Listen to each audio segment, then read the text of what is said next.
I'm Ali Smith. And I'm Nick Kendrew. We're both part of the Red Whale team. Come with us to reignite your passion for primary care. Welcome to the How Is It Dark at 4 PM Primary Care Pod from Red Whale.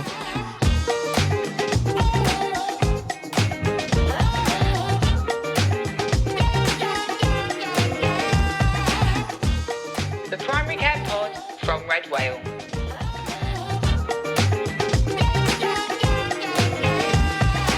So grab your preferred drink of choice or your trainers, clutch your pearls, and let's start with the headlines. Here's what's coming up. Mpox, what do we need to know? In August 2024, the World Health Organization declared Mpox a public health emergency of international concern. Our authors promptly set to work updating our original article from 2022, so we'll share it with you a bit later on. Ovarian cancer, genetic risk. Ovarian cancer is difficult to diagnose at an early stage, and we do not have an effective screening programme. Reducing the risk of ovarian cancer death with risk reduction surgery is an alternative for some at higher genetic risk of the disease, and is now recommended by NICE. Keep listening to find out how. The gut microbiome, cutting through the noise. In this pearl, we unpack the growing understanding of the importance of the gut microbiome, why it matters, and future practical applications.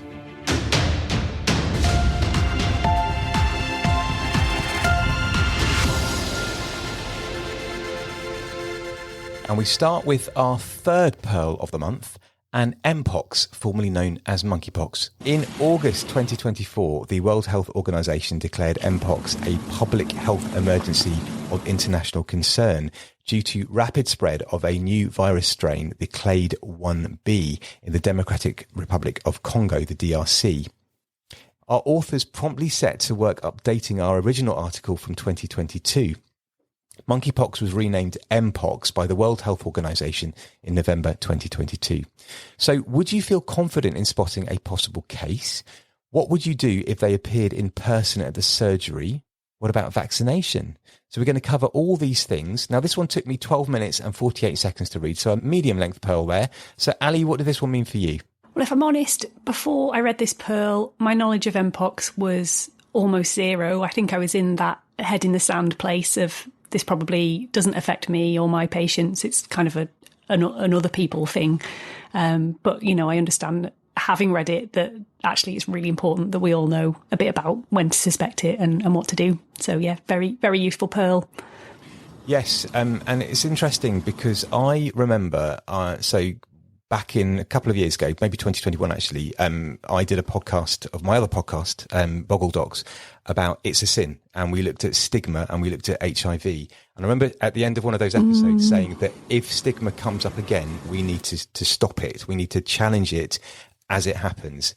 And I never thought that it would come up so quickly again. And I remember when Mpox happened, there was so much stigma attached to it in the press and hearing people talk about it. And a lot of it was aimed at the LGBTQ plus community. And I remember thinking at the time, my goodness, it's happening again.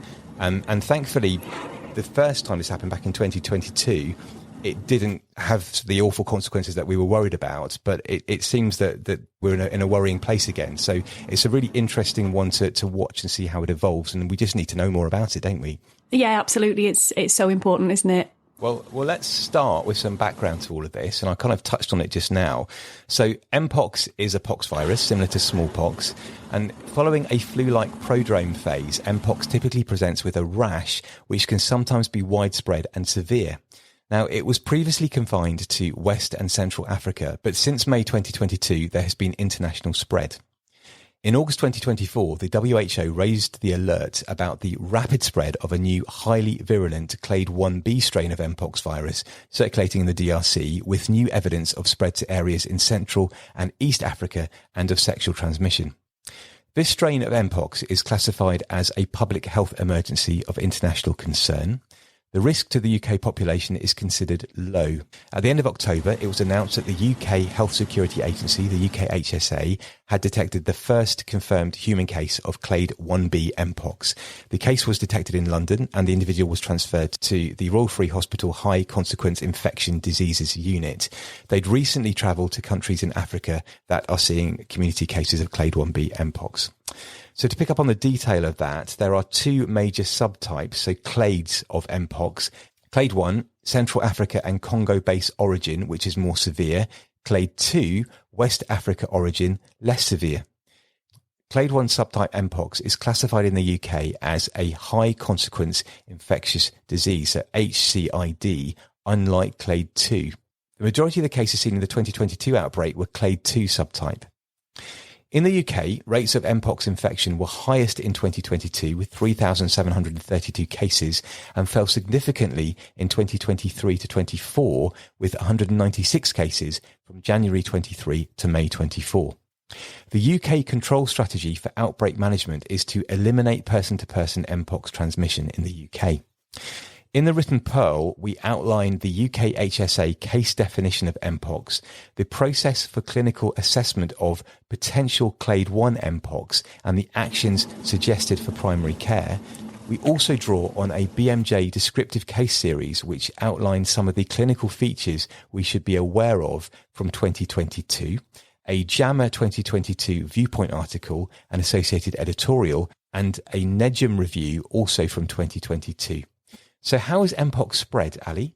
So Mpox can be spread via respiratory droplets, via contact with lesions, or via fomites. And it can also result from close contact with an infected animal, which is primarily rodents. But in the UK, no animals have been found to carry Mpox. And the incubation period is between 5 and 21 days, with the rash typically presenting 1 to 5 days after the onset of a flu-like febrile prodrome. Typical skin lesions will develop as macules, which progress into papules and then vesicles before crusting over and healing, and pustules can develop.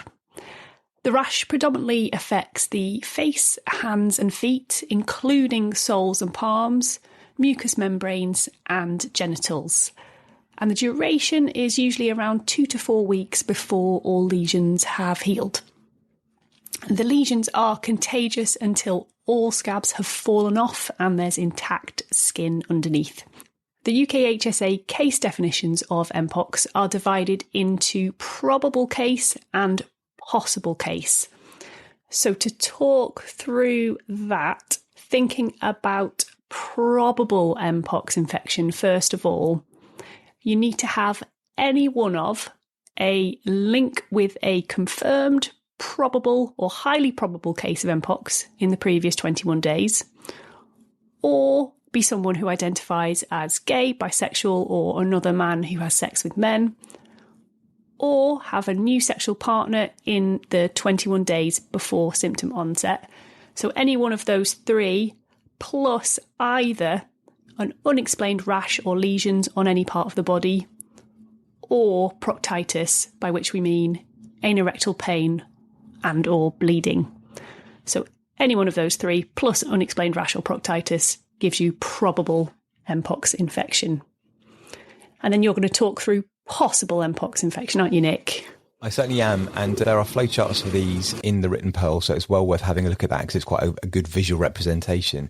So let's talk through a possible case now. So if the patient has a known prior contact with a confirmed case within 21 days of onset, and they've got symptoms of classical prodrome, so a fever of 38 degrees Celsius or more, chills, headache, exhaustion, myalgia, arthralgia, backache, lymphadenopathy, any of those which would be the prodrome. So that would lead to being a possible case of Mpox infection.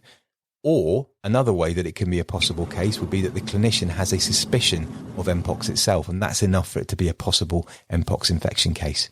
So how do we identify high consequence clade 1 Mpox, Ali? So it's important to identify high consequence clade 1 Mpox because where we think it's possible or there's a confirmed clade 1 Mpox case, we should manage that person as having a high consequence infectious disease. So we do that where either the clade 1 Mpox is confirmed, or where there's confirmed or clinically suspected Mpox plus a travel history to a high-risk country, or where there's a link to a suspected case from a high-risk country within 21 days of symptom onset, or where there's contact with a case of clade 1 Mpox within 21 days of symptom onset in the person. So Nick, can you talk to us about the high-risk countries for Mpox? Yeah, so I'm going to just run through those. So these are from the written Pearl, but it's worthwhile just double checking with the UK HSA Mpox pages for updates for the countries that are included. So in the written Pearl, we talk about DRC, we've mentioned already, Republic of Congo, Central African Republic, Burundi, Rwanda, Uganda, Kenya, Cameroon, Gabon, Angola, South Sudan, Tanzania, and Zambia. And then thinking about what to do if we suspect a possible case of clade 1 Mpox, we should isolate the person in a single room with a closed door. We should wear appropriate PPE, more on that in a moment, and we should provide the patient with the same level of PPE. And we should discuss with local infection specialists for advice on safe transfer into secondary care and immediate infection control precautions to protect our staff, our patients and ourselves. Now, the BMJ case series highlighted some important variations in the clinical presentation of the 2022 Mpox outbreak compared with the usual case definition. So usually Mpox is a biphasic illness with a prodrome of fever, enlarged lymph nodes and myalgia, with the rash appearing 2 to 4 days later.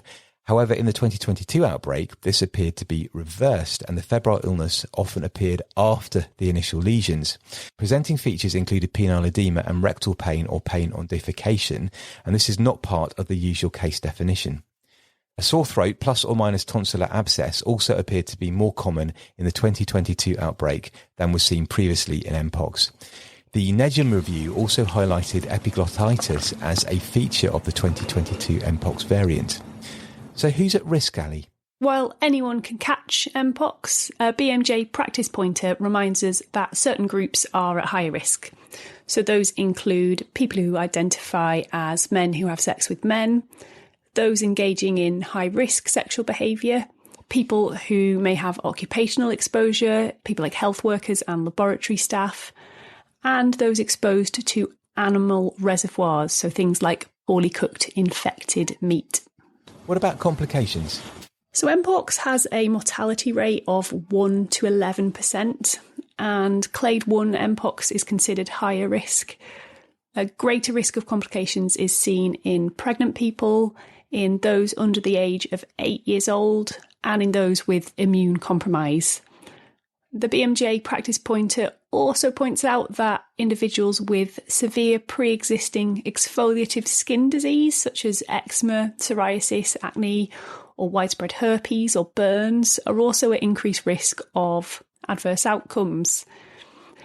And the BMJ case series reminds us that complications of Mpox include secondary skin infection, pneumonia, ocular disease, which can lead to loss of vision, and encephalitis. So what about management, Nick? Well, all confirmed or highly probable cases of Mpox should be notified to local health protection teams. Treatment is symptomatic because there are no specific antivirals available for Mpox. Individuals with high risk of complications may be offered antivirals or IVIG in secondary care. We've already talked about how to respond to a clade 1 subtype Mpox, which is classified in the UK as a high consequence infectious disease, so HCID. Just to recap though, any possible clade 1 case should be isolated and discussed with infectious disease specialists. Now, the information and advice that we're going to talk about for the rest of this section is aimed at non-HCID clade 2 Mpox. The BMJ in 2023 told us that even for this less severe subtype of Mpox, we should consider admission for those with severe disease such as sepsis, pneumonitis or encephalitis, or those with widely disseminated lesions, also with suspected involvement of the cornea, those with refractory pain or swelling, or those at high risk of complications. And we should also consider admission for those living with high-risk individuals who are unable to self-isolate. And for those with non-high consequence infectious disease, Mpox, who are at lower risk of complications, we can advise self-care. So they should self-isolate until their rash is resolved and all the scabs have fallen off and intact skin has formed. And we should advise them to wear a mask when self-isolating if they're not alone. And we should provide advice on infection control measures, avoiding close contact with other household members, things like not sharing bed linen or towels. Symptom management for those with non-HCID Mpox who are at lower risk of complications may involve discussing antipyretics and analgesia for fever and pain, good hydration and keeping the skin clean, safety netting to seek medical attention for general deterioration or vomiting, painful cervical lymphadenopathy causing dysphagia, poor oral intake, eye pain or vision problems or difficulty passing urine or stools. We should also consider topical local anaesthetics or stool softeners to aid with proctalgia or pain on passing urine. To reduce risk, those affected should avoid contact lens use, avoid shaving areas affected by the rash, and use a condom for 12 weeks after resolution of symptoms and scabs. How do we go about reducing transmission, Ali? Let's start with PPE. So for assessment of a probable or suspected case of non-HCID Mpox, the National Infection Prevention and Control Manual for England advises that we wear aprons, gloves, and a fluid-resistant surgical mask and provide the patient with the same. If the patient has respiratory symptoms, the mask should be upgraded to a fit-tested FFP3 respirator mask. If you want the full reference for all of this, it's in the written Pearl. And for a possible case of Clade 1 Mpox, clinicians should wear appropriate HCID PPE. Because it's unlikely that we'll have access to that level of PPE in primary care, we're advised to isolate the patient, as we said, in a single room with a closed door and discuss with local infection specialists for how to proceed. Any potential cases should be discussed with your local sexual health, infectious diseases or microbiology colleagues, depending on the pathway that you have in your area. And if testing is advised, then we need to ensure that we're wearing PPE, as we've talked about. A PCR viral swab should be taken from a lesion if we're going to be testing. The risk of Mpox should be clearly indicated on the sample, and laboratories should be informed in advance of the sample. All samples with confirmed Mpox will be sent for clade testing at the Rare and Imported Pathogens Laboratory. The UKHSA has provided contact tracing guidance for non-HCID Mpox cases, which would be the remit of local health protection teams. Actions following possible Mpox contact depends on how close the contact with the index case was and can be found by clicking on the link in the written Pearl. So let's wrap up on Mpox by talking about the vaccination programme. There is no licensed Mpox vaccine, but the licensed smallpox vaccine Imvanex is in use in the UK to reduce transmission of Mpox. So we're going to run through a summary of the English vaccination programme as of November 2022, drawing on the JCVI advice in the Green Book. This guidance has not yet been updated following the 2024 Clade 1 Mpox outbreak. So we recommend that individual advice from local infectious diseases specialists is taken for these patients. So let's start with targeted pre-exposure vaccination. So the JCVI has advised that gay and bisexual men and other men who have sex with men at highest risk should be offered pre-exposure vaccination via sexual health centres. And when considering who that highest risk group are, the advice is to use the same groups eligible for pre-exposure prophylaxis or PrEP for HIV, regardless of HIV status. So that is those with multiple partners, those with a recent bacterial sexually transmitted infection, and by recent they mean within the past 12 months, and those who visit sex on-premises venues. And in addition to these groups, pre-exposure vaccination will be offered to occupational staff working in high-consequence infectious disease units and sexual health staff working with populations considered to be at risk, and laboratory staff working with high-risk samples. And the usual programme of pre-exposure vaccination would be 2 doses, a minimum of 28 days apart. So Nick, can you tell us about post-exposure vaccination? Yeah, so let's finish with that then. And there is some limited evidence that post-exposure vaccination can reduce the severity of symptoms. Vaccination should be offered to high-risk contacts of non-HCID Mpox, ideally within 4 days of exposure. Vaccination can be offered up to 14 days post-exposure for those with high risk of complications, such as pregnant individuals, those under the age of 10, and those with immune compromise. A single dose is advised for post-exposure vaccination. So here are your learning points for Mpox. Mpox is spread via respiratory droplets, contact with lesions, and via fomites. Incubation is between 5 and 21 days. Consider the diagnosis in patients who have a febrile illness with any of a suspicious rash, a history of contact with Mpox, a new sexual partner in the past 21 days, or in men who have sex with men. Consider the possibility of the more severe Clade 1 HCID Mpox in those with symptoms and a history of travel to at-risk countries, including the Democratic Republic of Congo. Confirmed cases should use a condom for 12 weeks after resolution of symptoms and scabs. PPE is advised for clinicians seeing patients with suspected Mpox. Quarantine and contact tracing guidance has been provided by the UK HSA to minimise risk of transmission. Isolate until all scabs have fallen off and intact skin is revealed. The UK is following a targeted vaccination programme of higher risk individuals and post-exposure vaccination.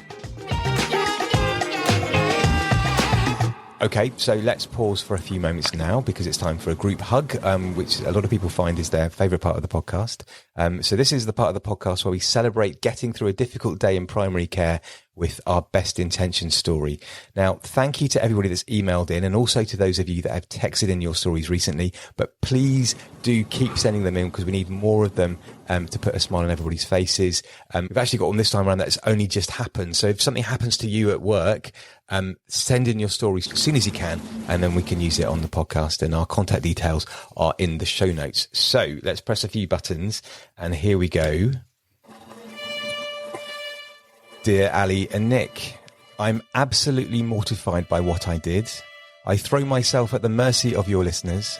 I still blush when I think about what happened. I'm ashamed of myself. My best intention story has only just happened. The dust hasn't settled. I don't think I can look the victim of my best intentions actions in the eye ever again. Last Monday morning, I was working at our branch surgery. You know the setup. Skeleton crew, no cakes, bring your own milk. No wonder everybody groans at the prospect of spending a morning there. This is where nothing is in the right place, and the thermostat is either set to icy cold or take all your clothes off hot. Last Monday morning, it was just me and our receptionist. Let's call her Sandra. I was doing my morning juggling act of telephone triage and bringing patients in to be seen. Sandra was answering queries on the phone and helping patients at the reception desk, her easy manner winning over even the most difficult character. By late morning, I was parched. I was sure Sandra would be too, so I took the executive decision to put the kettle on. As I breezed past, I asked Sandra what she would like to drink. Silence. I put the kettle on. Sandra, I said a bit louder. Nothing. Remember, this was bubbly, chatty, friend of the people Sandra. She wouldn't ignore anyone. I looked over. Sandra was sat there motionless in her chair, staring down at the floor with her eyes closed. She wasn't moving. What on earth could be wrong? My BLS training kicked into action as I surveyed the scene for safety and leapt over to the statuesque Sandra. I grasped her by the shoulders and I gave her a shake. Sandra, are you all right? She opened her eyes and looked at me with a mixture of shock, horrified face and absolute disgust. I'm fine, she said. I was observing the 2-minute silence. Oh my goodness. I couldn't apologise enough. Of course, it was 11 a.m. on November the 11th. At our main surgery, we have a big announcement. I'm blushing for them. We have a big announcement, but in the bubble of our branch surgery, the time had completely passed me by. I made an extra donation to the Royal British Legion Poppy Appeal to alleviate some of my guilt, but my learning points are, sometimes it's okay to be silent, Just because somebody isn't moving doesn't necessarily mean that they're unwell, and be mindful of the date and time before jumping on somebody and giving them a good shake. But better safe than sorry. Oh, no. Whoa, what would you do? Oh gosh, I am cringing with that person. I feel for them. But I completely understand why that would happen. If it had passed you by, what was going on? You'd be thinking, what is going on? Oh my goodness. So easily done. Yes. Oh my gosh. Quite shaken by that. Well, thank you so much for sending that in. And thank you for lightening our mood here on the podcast. And if you have a best intention story, then please don't hold back. Either email us or send it in on a text. And texts are charged at your normal network rate, or if you get free text, then it's part of your program, part of your your sign up thing or your contract that you are. If it's part of your contract, it's all free. So there we go. Thank you. So, Ali, you've got the Red Bell calendar, haven't you? I have, yes. We've got coming up all sorts of exciting things as ever. Anyone who's a GP trainee or F2, if you're also an MDU affiliate or member, remember you can sign up for free access to Red Whale Knowledge using the link in our show notes. And we've got a new course launching on the 4th of December. It's our blood test course. So that's great for anyone who feels less confident with interpreting blood test results, or if you've got team members that are new to interpreting blood test results in their roles. And it will also, of course, be available to all unlimited members, and the bites will go on the site as soon as the course launches. So even if you're someone who feels pretty confident in most blood tests, you can look up those secret, tricky ones.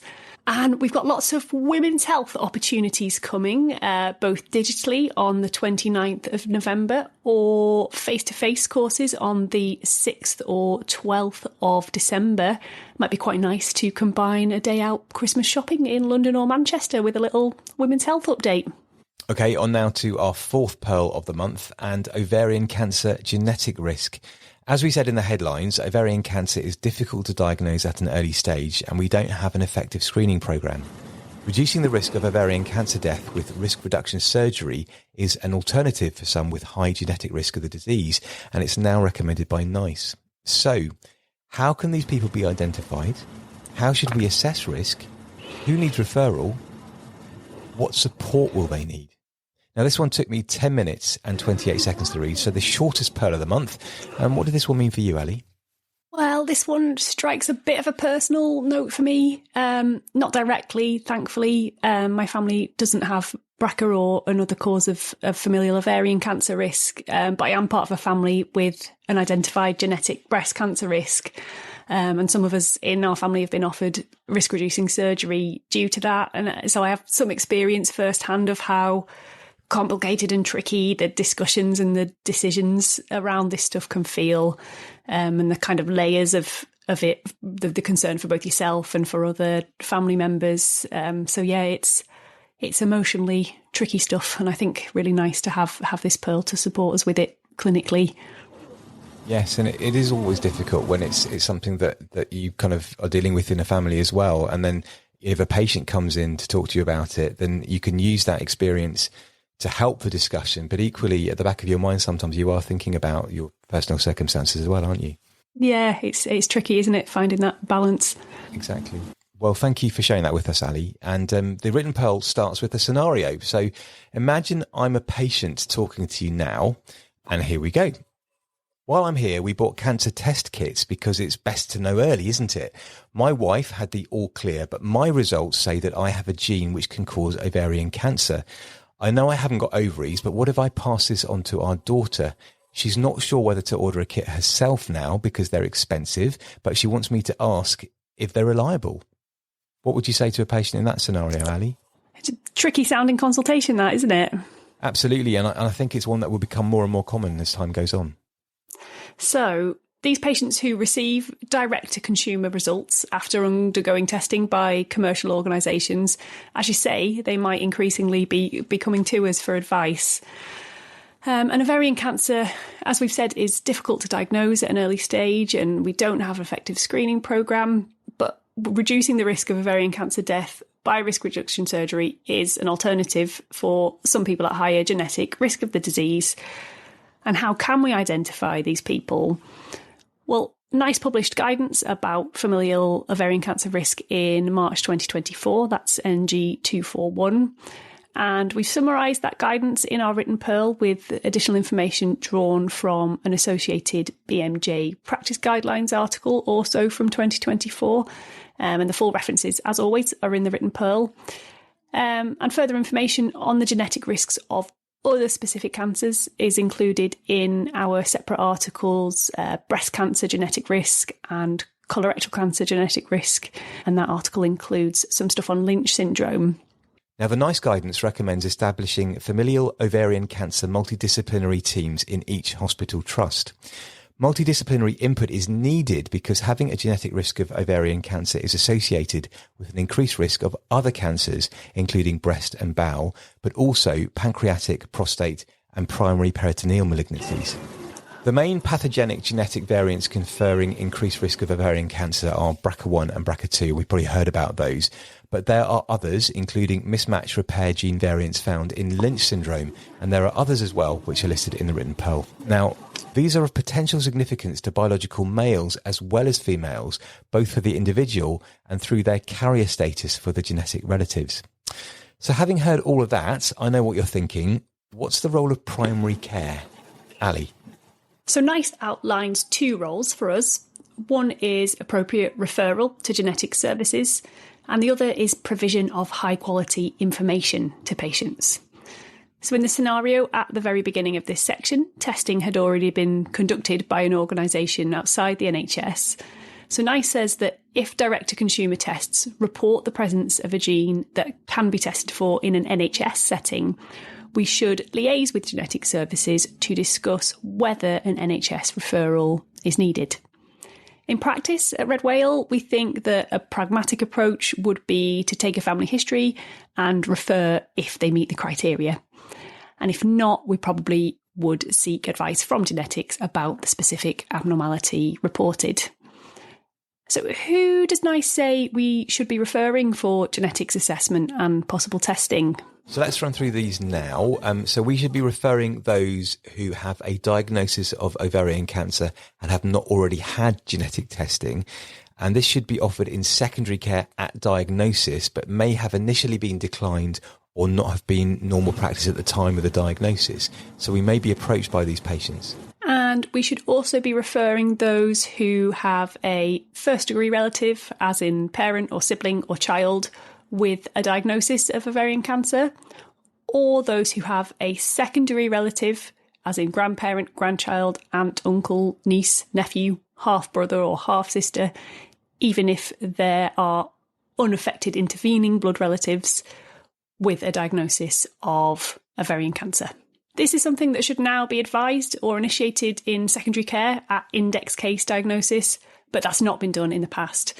And you may also see people with relatives diagnosed and treated outside of the NHS. We should also be referring those who are from an at-risk population, so Ashkenazi or Sephardi Jewish descent, at least one grandparent, and also Greenlanders. And there is an NHS programme to offer those of Jewish descent saliva BRCA testing by post. And there's a link to this in the written pearl, and I'll also put a link to that in the show notes as well. And a final group we should be referring are those identified through cascade testing. So this is where an index case has been identified as having a specific pathogenic genetic variant, and family members are systematically tested to follow the presence of the gene through closer and then more distant relatives. We may be involved if this has been started outside the NHS or in a different area, or if follow-up has been disrupted. We can help our patients at the time of referral by sharing useful facts about how genetic assessments take place and the type of information they might be asked for. And information should be available in a format suitable for that person. There's a useful table in the written pearl which outlines advice we should be giving to everyone we refer, with some extra bits that may need discussion. For example, genetic risk of ovarian cancer is relevant to all, including biological men and trans women. So even those not at risk of developing ovarian cancer themselves may be at higher risk of other cancers, and can also pass genetic risk on to both male and female descendants. Yes, and advice on medication that could affect ovarian cancer risk may also be needed. So let's look at contraception, aspirin and HRT. So with contraception, although combined oral contraceptives may be protective against ovarian cancer, this must be weighed against the potential increased risk of breast cancer in those already at higher genetic risk. This is dependent on their pathological gene variant. Aspirin, there is no evidence that daily aspirin improves overall outcomes for those at higher than background risk of ovarian cancer. And HRT, so HRT should be commenced in most cases where risk reduction surgery takes place before normal menopausal age. However, the risk of breast cancer in those with some genetic variants will need to be considered and advised on by secondary care. And safety netting is important too. So we should provide information about ovarian cancer symptoms to look out for and when to come back. And we should also explain that any subsequent change in family history will alter the risk assessment and that they may need to be re-referred if testing wasn't considered appropriate the first time they presented. Psychological support shouldn't be forgotten either, and we should remember the potential psychological impact and level of anxiety these discussions may cause for patients and start to address these at the time of referral. NICE recommends that psychological services are linked with the familial ovarian cancer team in secondary care, but some people may need support at an earlier stage. There are sources of support that we can direct people to for more information, and I'll put a link to the website for Target Ovarian Cancer in the show notes. And when making the decision to refer for genetic testing, patients may ask us what they can expect in secondary care following their assessment. So cascade testing is an important concept to be able to explain. So where an individual is found to carry a genetic variant conferring increased risk of disease, relatives can be offered testing for this variant in a systematic programme, which starts with first-degree relatives who wish to be tested. And where the variant is found to be present, this process cascades to more distant relatives in a structured way. This is also recommended for several non-malignant conditions, including things like cystic fibrosis and familial hypercholesterolemia. And surveillance might also come up, and in this context, surveillance refers to monitoring people who are found to be at high enough genetic risk to be offered risk reduction surgery, but opt to decline or delay this. Now, importantly, surveillance is recommended to be short-term only, and people should be aware that even though diagnosis may be made earlier than without surveillance, there is no evidence of reduced ovarian cancer mortality with this approach. Currently, surveillance would involve a CA-125 measurement every 4 months, which I think illustrates further how huge and life-changing these decisions are. And we also need to know about risk reduction surgery. So if a greater than 5% lifetime personal risk of ovarian cancer is estimated, or a strong family history is confirmed, then risk reduction surgery may be offered. And this will be dependent on age and other criteria. Bilateral salpingo-oophorectomy would usually be advised. And if endometrial risk is also raised, for example, by the presence of Lynch syndrome variant mismatch repair genes, then hysterectomy might also be offered. So, here are your learning points for ovarian cancer genetic risk. Assessing genetic risk of ovarian cancer with a view to risk reduction surgery is now recommended by NICE. There are implications for family members of those diagnosed with ovarian cancer or deemed to be at high risk, and this includes biological males. In primary care, we'll be involved in referrals for genetic risk assessment and provision of support and information to those affected. The psychological impact of being offered genetic testing can be significant. And so on to our fifth and final pearl of the month, the gut microbiome. Now, it's unlikely that the gut health revolution has passed us by. So many foods in the shops now are labelled as gut healthy, and as a population, we are spending money on these products. But how can we tell the facts through the noise? So let's unpack the growing understanding of the importance of the gut microbiome, why it matters, and future practical applications. Now, this one took me 18 minutes and 22 seconds to read, so on the longer side. Ali, what did this one mean for you? Well, this area feels really trendy, doesn't it? And somehow I've managed to escape, I think, a patient ever asking me directly about the gut microbiome and uncovering that I know really very little about it. But now I have actually read this pearl and I'm ready to talk about it. And there's some really interesting stuff there. So, yeah, interesting. So you're ready and waiting. And it's often the case in my experience that when I have read the pearl and I'm ready, that it does actually come up. I don't know whether it kind of attracts. Maybe they can see on your face. Yeah, I think it does, doesn't it? Okay, so let's start with some definitions. So you're ready for that patient when they come in. So the microbiome. So this is the total genetic material of all microorganisms in a particular environment. Microbiota, this is the specific community of microorganisms present in a given environment. The average human has 10 to 100 trillion microorganisms, primarily bacterial, in the gut, and that's from Nature in 2007. And it's important to note that we have a microbiota in our mouth, those of us that have vaginas in there as well, and also on the skin. Microorganisms are predominantly comprised of bacteria, but also viruses, fungi, and parasites. Each host has a different blend based on factors such as lifestyle, age, gender, genetics, and environment. So, Ali, moving on from those, can you tell me a bit about prebiotics, probiotics, postbiotics, and symbiotics? I can. So prebiotics refers to plant fibre that acts as food for these good bacteria and stimulates its growth. So examples of prebiotics include vegetables like onions, leeks, dandelion greens, peas, Jerusalem artichokes, fruits including apples, bananas, kiwis, carbs like lentils and oat bran, and seeds and herbs including garlic, chicory, seaweed, and burdock root.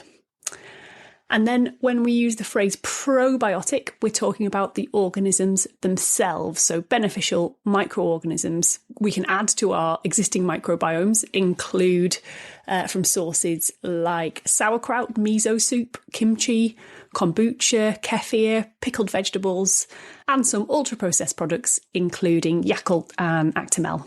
And you just reminded me that I've got some kefir in the fridge that I need to drink before it goes out of date. So thank you for that, Ali. Tell me about postbiotics. Okay, so when we talk about postbiotics, we're referring to dead fragments and metabolites of probiotics that are beneficial to health. These are sometimes referred to as parabiotics as well, or paraprobiotics. And we can achieve that by consuming probiotics, the sort of examples I mentioned, because a significant portion of those will actually die during the digestion process and therefore become postbiotic. And then the final term is symbiotic, which refers to a combination of prebiotics and probiotics. And the theory is that symbiotics selectively favour probiotic live organisms that you're trying to supply and improving survivability compared with using a probiotic by itself. So, Nick, what does a healthy versus an unhealthy gut microbiome look like? Well, I'm glad you asked me that. So there are a few definitions of what a healthy gut microbiome is, and it's actually harder to determine than you might think. But here is the most widely accepted definition from Gut Microbes in 2021. And here it is. A healthy gut microbiome is one which successfully maintains long-term stability, resists invasive infections, provides its host with essential nutrients such as vitamins and fermentation byproducts, and aids in maintaining host metabolic and immunological homeostasis. An unhealthy gut microbiome is defined as dysbiosis, according to Inflammatory Bowel Disease in 2016. Dysbiosis is an imbalance in bacterial composition, changes in bacterial metabolic activities, or changes in bacterial distribution within the gut. The three types of dysbiosis are 1, loss of beneficial bacteria, 2, overgrowth of potentially pathogenic bacteria, and 3, loss of overall bacterial diversity. So, gut microbiome has been found to impact a lot, and the list is growing. So let's explore that in more detail. So Ali, why does the gut microbiome matter? Well, the gut microbiome is fundamental to human existence, contributing to the evolution of complex species by aiding in tasks such as nutrient absorption and organ function and immune defence. And a key role of the microbiome is the fermentation of non-digestible plant fibre and intestinal mucus. And this eventually leads to the production of short-chain fatty acids, including butyrate. Butyrate is a primary energy source for our gut cells, and it stimulates gluconeogenesis in the gut. And get this, it even promotes apoptosis of colon cancer cells. Wow. So over the past 3 decades, we've seen greater understanding in how the gut communicates with various organs through signalling controlled by gut hormones and microbial metabolites forming various networks throughout the body. So the gut-brain axis, the gut-liver axis, the gut-kidney axis, and the gut-lung axis. And despite this progress, many regulatory mechanisms in this complex process remain unclear. But when dysbiosis is present, it's associated with the development of various diseases and symptoms, with the list growing as our understanding improves. Both the composition of the gut microbiome and its diversity have been shown to influence health. Disruption or imbalance of the composition, so dysbiosis, along with impaired gut structure and function and immune imbalance can lead to various intestinal diseases such as inflammatory bowel disease, irritable bowel syndrome and colorectal cancer, as well as systemic diseases such as obesity and type 2 diabetes. Gut microbiome diversity has been shown to vary significantly between individuals. A modern Western diet and lifestyle is associated with reduced diversity. A lack of gut microbiome diversity has been associated with numerous long-term conditions such as type 1 and 2 diabetes, atopic eczema, inflammatory bowel disease, celiac disease, psoriatic arthritis, and obesity. Yeah, and if we focus on obesity for a minute or two, it's been postulated that the composition of the gut microbiome may have an impact on obesity. So gastroenterology in 2015 told us that obese people may be prone to weight gain due to changes in their microbiota, impacting energy absorption or affecting the gut-brain axis and leading to reduced energy expenditure and altered satiety signals. The human gut microbiota is 90% composed of 2 dominant bacterial phyla, firmicutes and bacteroidetes. Firmicutes are associated with a tendency to gain weight, and bacteroidetes are more often found in lean people. And this is association rather than causation and may relate to the different kinds of food consumed, supporting the growth of different bacteria. Gastroenterology in 2012 published a small double-blind randomised control study. It undertook faecal transplants between lean people as donors into people with obesity. And this demonstrated some impact on insulin sensitivity, microbial diversity, and weight change. At present, there are no active practical applications of the research that's been done in humans. People aren't queuing up for faecal transplants, which isn't surprising, really. No. Let's not dwell on that. But Nick, I have a £1 million question for you. Okay. Can we manipulate our gut microbiome to improve health outcomes? Now, that really is the £1 million question, because both the composition and diversity of the gut microbiome have been shown to influence health outcomes, and many have explored interventions to influence and manipulate them. There has been extensive research on prebiotic, symbiotic or probiotic supplementation and on dietary interventions targeting the gut microbiome, with a focus on improving cardiometabolic outcomes.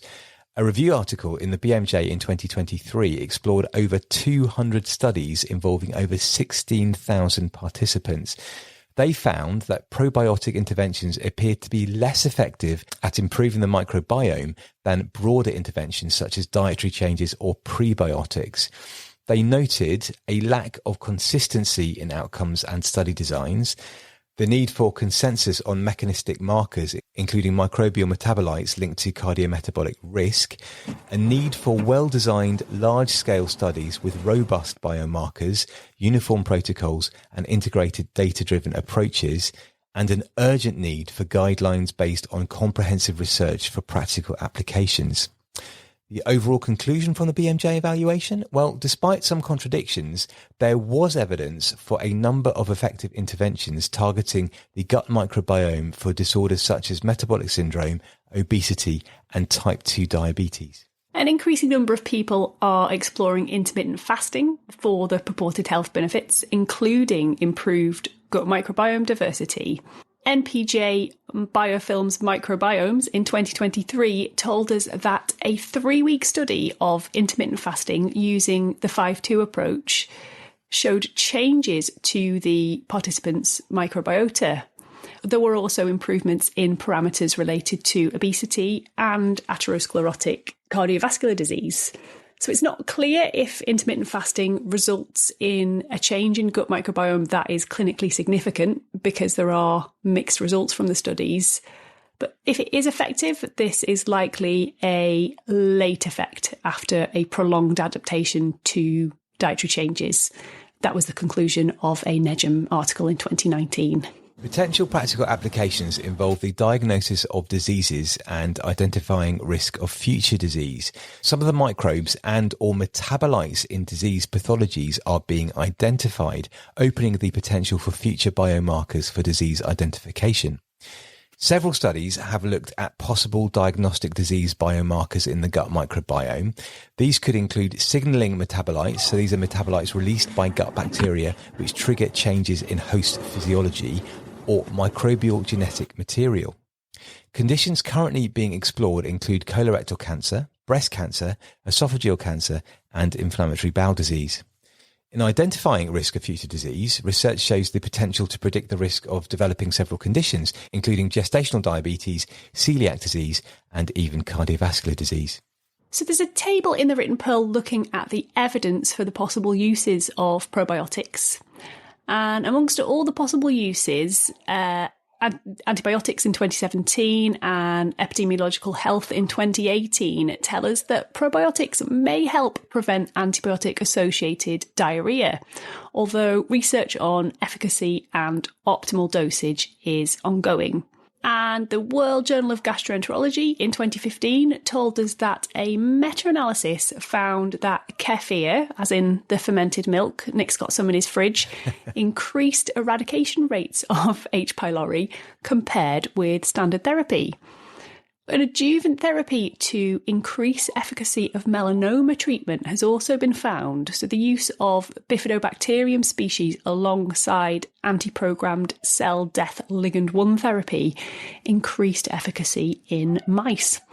In fact, even when given in isolation, a positive response was seen. That's from Science in 2015.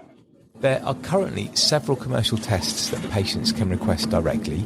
These generally explore 3 things. So we've got gut microbial composition and diversity, microbial metabolite levels such as butyrate, and gut transit time. Gut transit time is essentially the time it takes for food that you eat to come out the other end. So no prizes for guessing that. And this is measured by getting the patient to eat a blue dyed food and waiting to see it in the toilet. Transit time has been shown to influence gut microbial composition, with longer and shorter transit times considered indicators of dysbiosis. There are, however, no standardized timings to interpret the results of these commercial tests, according to Gut in 2021. Using these assessments in clinical practice is therefore problematic. The British Dietetic Association say it should be questioned whether current scientific knowledge is at a stage that can support these tests, reports, and dietary advice.